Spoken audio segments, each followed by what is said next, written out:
కోదండ రాముడు, అయోధ్య రాముడు, జానకి రాముడు అంటూ ఆ శ్రీరామమూర్తిని భక్తులు ఆర్తితో పిలుచుకుంటారు. శ్రీ మహావిష్ణువు అవతారమైన శ్రీరాముడు మానవ రూపంలో ఈ భూమి యందు నడయాడిన ఉత్తమ పురుషుడిగా మన వేదాలు చెబుతున్నాయి. మానవులు ధర్మంతో ఎలా మెలగాలో అనే విషయాన్ని తాను ఆచరించి చూపించిన మహాధర్మమూర్తి ఆయన. అంత ధర్మమూర్తి కాబట్టి ఆయన పాలన కూడా అంత గొప్పగా ఉండేది. అందువల్ల ఇప్పటికీ ఏ ప్రాంతంలోనైనా పాలన బాగా జరిగితే ఆ పాలన జరిగిన ప్రాంతాన్ని శ్రీరామ రాజ్యంగా భావిస్తారంటే ఆయన పాలన ఎంత గొప్పదో అర్థం చేసుకోవచ్చు. భద్రాచలం శ్రీరాముడి యొక్క దివ్యక్షేత్రము తెలంగాణ రాష్ట్రంలోని ఖమ్మం జిల్లాలో గోదావరి నది తీరంలో ఉన్నది. ఖమ్మం పట్టణానికి 105 కిలోమీటర్ల దూరంలో ఉన్నది. ఆదర్శప్రాయుడు, ఏకపత్ని వ్రతుడుగా కీర్తించబడుతున్న శ్రీరాముడు అయోధ్యలో జన్మించిన తండ్రి మాటకి చేసిన వనవాసంలో భాగంగా దక్షిణాది వైపు ప్రయాణం చేశారని పురాణాలు చెప్తున్నాయి. అందుకే దక్షిణ భారతం పొడవున రామాయణ ఘట్టాలకు సంబంధించిన క్షేత్రాలు కనిపిస్తూ ఉంటాయి. భద్రాచలము ఆధ్యాత్మిక స్వర్గధామము. భద్రాద్రి అని కూడా పిలుచబడే భద్రాచలము రామారాధనకు పవిత్రమైన కోటగా నిలుస్తుంది. ఇందులో ముఖ్యంగా దక్షిణాయోధ్యగా కీర్తింపబడుతున్న మానవ చరిత్రలోనే పురుషోత్తముడిగా రాముడు ప్రసిద్ధిగాంచాడు. దాంపత్యం అంటే వీరిదే అని చెప్పేంతలాగా సీతారాములు ఒకరినొకరు ప్రేమించుకున్నారు, గౌరవించుకున్నారు. అందుకే వారు ఆదర్శ దంపతులు అయ్యారు. శ్రీరాముడు పుట్టినరోజు, పెళ్లి రోజు కూడా చైత్రశుద్ధ నవమి నాడే జరిగింది అంటారు. అందుకే ఈ రోజున హిందువులకు పెద్ద పండుగ చేసుకుంటారు. రాముడు తండ్రి మాట కోసం 14 ఏళ్లు వనవాసానికి వెళ్ళాడు. ఆ వనవాసంలో 2.5 ఏళ్లు మన భద్రాద్రిలోనే గడిపారని అంటారు. అందుకే ఆ భద్రాద్రి పుణ్యక్షేత్రంగా దక్షిణ అయోధ్యగా పేరుగాంచింది. ప్రతి ఏడాది ఇక్కడ సీతారాముల కళ్యాణం అంగరంగ వైభవంగా జరుగుతుంది. భద్రాద్రి త్రేతాయుగంలో పెద్ద అటవీ ప్రాంతం. ఆ అటవీ ప్రాంతాన్ని పర్ణశాలగా పిలిచేవారప్పుడు.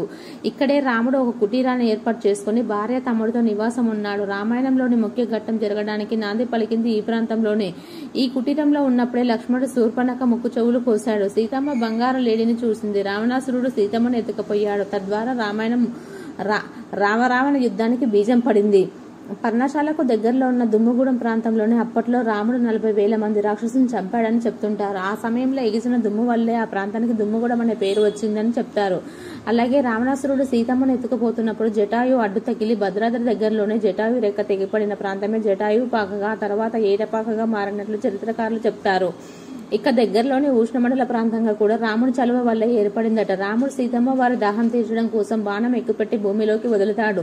భూమిలో నుంచి వేడి నీళ్లు బయటికి వస్తాయి. ఆ ప్రాంతమే తర్వాత ఉష్ణమండలంగా మారిందట. ఇక భద్రాద్రితో పాటు చుట్టుపక్కల ప్రాంతాలన్నీ రామపాద స్పర్శతో పునీతమైనవి. అందుకే ఈ పుణ్యక్షేత్రాన్ని దర్శించుకుంటే సర్వ పాపాలు పోతాయని ప్రతిది. భద్రాచలం ఒక మనిషి, ఒక పర్వతం మరియు అత్యున్నత భక్తిగా పేరు పొందింది. భద్రాద్రి సీతారామ స్థల పురాణము చరిత్ర ఏంటో తెలుసుకుందాము. భద్రాద్రి కొత్తగూడెం జిల్లాలో శ్రీ సీతారామచంద్ర స్వామి వారి ఆలయము ప్రధానమైనది. పావన గోదావరి నది తీరాన భద్రాద్రి కొత్తగూడెం జిల్లా పట్టణంలో భద్రుడి శిరస్సు పైన సాక్షాత్ చతుర్భుజాలతో సీతాలక్ష్మణ సామెతుడైన సీతారామచంద్ర స్వామి కొలువుదీరిన పుణ్యక్షేత్రం భద్రాచలము. 17వ శతాబ్దం ప్రాంతంలో భద్రాచల సమీపంలోని భద్రారెడ్డిపాలెం గ్రామానికి చెందిన పోకల దమ్మక్క అనే భక్తి శ్రద్ధలతో శ్రీరామును కొలుస్తుండేది. ఆ మహాభక్తురాలి భక్తికి మెచ్చి ఒకరోజు శ్రీరాముడు ఆమెకు కలలో కనిపించాడట. తన గతంలో ఇచ్చిన వరం ప్రకారమే భద్రగిరిపై ఉన్నానని, నన్ను మిగతా భక్తులకు కూడా సేవించి తరించేలా ఏర్పాటు చేయమని, ఈ కార్యక్రమంలో నీకు సహాయంగా పరమభక్తుడుగా సహాయంగా ఒక భక్తుడు నిలుస్తాడని ఆదేశించారట. ఆ మేరకే దమ్మక్క గ్రామ పెద్దలకు ఈ విషయం తెలియజేసి భద్రగిరిపై వెళ్లి స్వామివారు వెలిసిన ప్రాంతాన్ని గుర్తించిందట. ఆపై అక్కడ పందిర నిర్మించి పండ్లు నైవేద్యం సమర్పిస్తూ ప్రతి సంవత్సరం సీతారాముల కళ్యాణం కూడా నిర్వహించేవారని స్థల పురాణం చెప్తున్నది. అనంతరం రామదాసుగా ప్రసిద్ధుడైన కంచర్ల గోపన్న భద్రాచలంలో శ్రీరాముడికి ఇప్పుడున్న బ్రహ్మాండంపై ఆలయాన్ని నిర్మించాడు. గోపన్నది ఖమ్మం జిల్లాలోని నేలకొండపల్లి గ్రామం. అప్పటి గోల్కొండ ప్రభు తానుష కొలువులో మంత్రులుగా పనిచేస్తున్న అక్కన్న మాదన్నలకు ఈ గోపన్న మేనలుడు. మేనమామల సహకారంతో గోపన్న పాల్వంచ తాలూకా తహసీల్దారిగా పదవి బాధ్యతలు చేపట్టారు. భద్రాచలంలో వెలిసిన శ్రీరాముడి గురించి తెలుసుకున్న ఆయన స్వామివారికి భక్తుడిగా మారుతాడు. భద్రాచల రాముడికో మంచి ఆలయాన్ని లేకపోవడాన్ని చూసి ఎంతో బాధపడతాడు. తను ప్రజల నుంచి పండుగ వసూలు చేసిన సర్కారు డబ్బు 6 లక్షల మొహరులతో తన దైవం భద్రాచల శ్రీరామచంద్రుడికి 1674లో ఇప్పుడున్న ఆలయాన్ని కట్టించాడు. ఈ విషయం నవాబ్ తానుషాకి కోపం కలిగించింది. వెంటనే ప్రభుత్వానికి చెల్లించిన సొమ్ము జమ చేయాలని ఉత్తర్వులు ఇస్తాడు. సొమ్మంతా భద్రాచల ఆలయ నిర్మాణానికి వినియోగించా. ఇక నా దగ్గర ఏమీ మిగలలేదు ప్రభు అని విన్నవించుకుంటాడు చేసుకుంటాడు రామదాసు. దీంతో తానుష రామదాసును గోల్కొండకు రప్పించి బందీఖానాలో ఖైదు చేయిస్తాడు. 12 ఏళ్ల పాటు రామదాసు ఆ బందీఖానాలో నానా కష్టాలు అనుభవిస్తాడు. ఆయా సందర్భాల్లో ఆయన భద్రాచల శ్రీరాముడికి తన దుస్థితిని మొరపెట్టుకుంటూ ఆరుతో ఆలపించిన వందలాది కీర్తనలు తర్వాత ప్రపంచ ప్రఖ్యాతి పొందాయి. చివరికి రామదాసు ప్రార్థనలు ఫలించి శ్రీరాముడు స్వయంగా లక్ష్మణస్వామి తగ వచ్చి తానుషకు బాకీ సొమ్ము 6 లక్షల మొహరీలు చెల్లించి రసీదు తీసుకుని మరీ రామదాసును బందీఖానా నుంచి విముక్తి చేశాడట. ఇప్పటికీ అప్పట్లో శ్రీరామదాసు తన ఆరాధ్య దైవమైన శ్రీరాముడితో పాటు సీతా లక్ష్మణ స్వాములను సేవించిన పలు ఆభరణాలు, తానుషకు శ్రీరాముడు స్వయంగా చెల్లించిన బంగారు మొహరీలు, ఉత్సవ సామాగ్రి, అప్పటి శాసనాలు, పరికరాలు ఆలయంలో చూడవచ్చు. భద్రాచలం నుంచి 35 కిలోమీటర్ల దూరంలో పర్ణశాల నందు రాముడు, సీత మరియు లక్ష్మణుడు కొంతకాలం నివాసం ఉన్నట్లు తెలియజేయబడుతుంది. గోదావరి నది ఒడ్డున ఉన్న భద్రగిరి అనే చిన్న కొండ వద్ద శ్రీరాముడు శ్రీలంకలో ఉన్న సీతను రక్షించడానికి బయలుదేరినప్పుడు మార్గ మధ్యంలో ఉన్న ఈ నదిని దాటాడు. మేరు పర్వతం మరియు మేనకాల కుమారుడే భద్రుడు. ఈ భద్రుని కోరిక మేరకే భద్రగిరిపై వెలిసిన శ్రీరాముడు భద్రాద్రి రాముడు అయినాడు. ఈ భద్రగిరిపై వెలిసిన శ్రీరాముడు ఆలయమే శ్రీ సీతారామచంద్ర స్వామి దేవస్థానం. ప్రపంచ వ్యాప్తంగా ప్రసిద్ధి పొందిన ఈ దేవాలయం ప్రపంచ నలుమూల నుండి వేలాది భక్తులు విశేషంగా ఆకర్షిస్తుంది. పవిత్రమైన గోదావరి నది ఈ కొండను చుట్టుకొని దక్షిణ దిశ వైపు ప్రవహిస్తూ ప్రకృతి అందాలను ఒలకబోస్తూ ఒక ప్రసిద్ధ పుణ్యక్షేత్రంగా బాసిల్లుతుంది భద్రాచలము.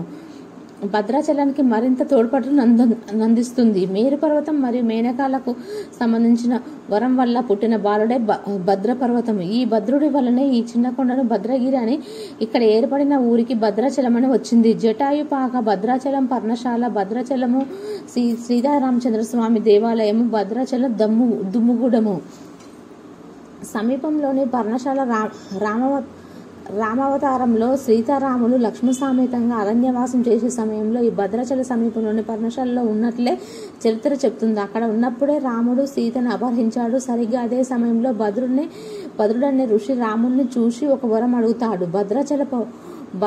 ఆ వరం ఏమిటంటే, నేను తిరిగి ఈ కొండల్లో నువ్వు కొలువై ఉండాలి. దానికి రాముడు, నేను ఇప్పుడే సీతను వెతకడానికి వెళ్తున్నాను. తాను దొరికిన తర్వాత తిరిగి వచ్చినప్పుడు నీ కోరిక తీరుస్తానని మాట ఇచ్చి వెళ్ళిపోతాడట.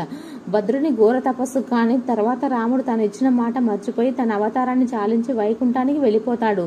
అది తెలిసిన భద్రుడు ఘోర తపస్సు చేయడంతో శ్రీ మహావిష్ణువు రామావతారంలో సీతా లక్ష్మణ సామేతంగా వచ్చి ఆ కొండపై వెలిశాడు.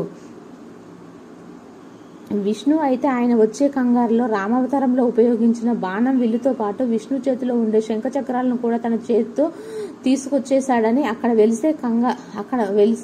వెలిసే కంగారులో ఎప్పుడు కుడివైపునే లక్ష్మణుడు ఎడవైపున నిల్చున్నట్లు పురాణాలు బట్టి తెలుస్తుంది. మూల విగ్రహం ఎక్కడ లేని విధంగా ఉంటుంది. రాముల వారి విగ్రహం 4 చేతులతో ఉండగా లక్ష్మణస్వామి ఎడమ వైపున ఉన్నట్లు కనబడుతుంది. ఆయన 4 చేతులతో కుడివైపున ఉన్న 2 చేతులతో శంఖం, బాణము ఉండగా ఎడమ వైపున ఉన్న 2 చేతులతో విల్లు, చక్రం కనిపిస్తుంది. వైకుంఠం నుండి నేరుగా వచ్చి ఇక్కడే వెలిశాడు కాబట్టి వైకుంఠ రాముడయ్యాడని మరో కథనం ఉన్నది. భద్రుడనే ఋషి తపస్సు వలన ఆయన తపస్సు చేసిన కొండ మీదే శ్రీరాముడు వెలిశాడు. అందుకే ఈ ప్రాంతం భద్రాద్రిగా పేరుగాంచింది. గర్భగుడి పక్కనే భద్రుడి బండ అనే ఒక బండరాయి ఉంది. ఆ రాయి పైన చెవి పెట్టి వింటే రామ రామ రామ అనే శ్రీరామ జపం వినిపిస్తుందంట. రామదాసు ఇప్పుడు ఉన్న రామాలయాన్ని కట్టించిన మునుపు ఒక చిన్న ఆలయంగా అక్కడి బోయవారు కట్టి పూజించేవారు. ఆదిశంకరాచార్యులు ఆలయ నిర్మాణానికి కొన్ని వందల సంవత్సరాలకు ముందే అక్కడికి వచ్చి ఆదిశంకరాచార్యుల వారు శ్రీరామ దర్శనం చేసుకున్నప్పుడు సాక్షాత్ వైకుంఠంలో ఉన్నట్లు ఆయనకు అనిపించిందంట. అందుకని భద్రాద్రి రాముడికి వైకుంఠ రాముడు అనే పేరు పెట్టారని కూడా ఒక కథనం ఉన్నది. ఇప్పటికీ రామదాసు చరిత్ర కథ కాదు, ఆ పేరును ఇప్పటికీ భక్తులు స్మరిస్తూనే ఉన్నారు. రామదాసు చరిత్ర కాదనే యథార్థ ఘటనని నిరూపించడానికి ప్రథమ సాక్ష్యం భద్రాద్రి ఆలయం అయితే రెండో సాక్ష్యం గోల్కొండలోని రామదాసు చెరసాల.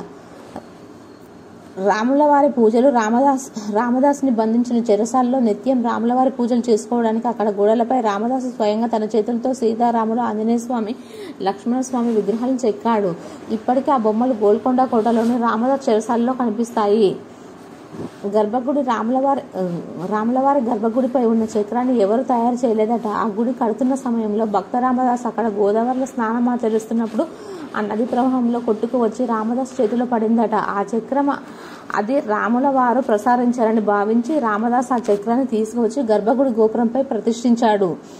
రాముడు కొలువై ఉన్న గర్భగుడిపై ఉన్న శిఖరాన్ని ఏకశిలపై చెక్కారు. ఈ రాయి బరువు 36 టన్నులు. ఇంతటి బరువైన రాయిని ఎటువంటి ఆధునిక పరికరాలు లేని ఆకారంలో అంత పైకి చేర్చిన అప్పటి ఇంజనీరింగ్ వ్యవస్థ ఎంతటి గొప్ప స్థానంలో ఉన్నదో తెలుస్తుంది. దేవుడికి ఆభరణాలు ఈ ప్రపంచంలో ఏ ఆలయంలోనూ దేవుడికి ఆభరణాలు భక్తులు చేయిస్తారు. కానీ ఒక భద్రాద్రిలో మాత్రం రాములవారి నగలకు ఆయనే మూల్యం చెల్లించాడు. రామదాసు ప్రభుత్వ డబ్బుతో స్వామివారికి నగలు చేయించినందుకు గాను రామదాసు చెరసాలలో బంధించారు.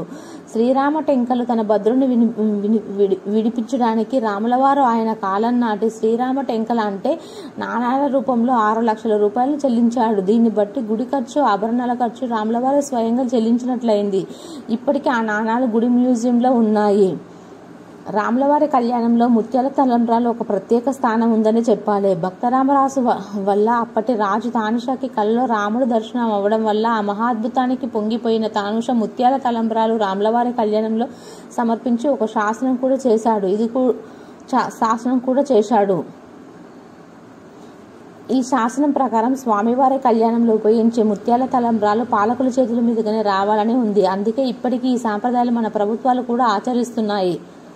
రాములవారి కళ్యాణంలో వాడే మంగళసూత్రాలు 16వ శతాబ్దంలో భక్త రామదాసు చేయించాడు. అప్పుడు ఆయన చేయించిన మంగళసూత్రాలతో పాటు మిగిలిన ఆభరణాలు ఇప్పటికీ వాడుతున్నారు. భద్రాచలంలో జరిగే శ్రీరామనవమి వేడుకలో శ్రీరామునిపై వేసే 1 కోటి తలంబ్రాలను చేతితో తయారు చేశారు.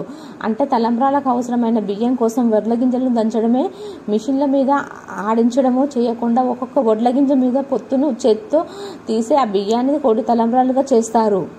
ప్రతి ఏటా శ్రీరామనవమి నాటి కళ్యాణ మహోత్సవం వీక్షించడానికి, రాములవారిని సేవించడానికి భద్రాచల క్షేత్రానికి ఎవరు వస్తారో వారు అక్షయమైన అశ్వమేధ యాగ ఫలాన్ని పొందుతారని బ్రహ్మపురాణం చెప్తుంది. ప్రతి ఏటా చైత్రశుద్ధ నవమి రోజు పునర్వసు నక్షత్రంలో అభిజిత్ లగ్నాన పంచరథ ఆగమ శాస్త్ర ప్రకారం శ్రీ సీతారామచంద్ర స్వామి వారి తిరుకళ్యాణ మహోత్సవ వైభవం నిర్వహిస్తారు.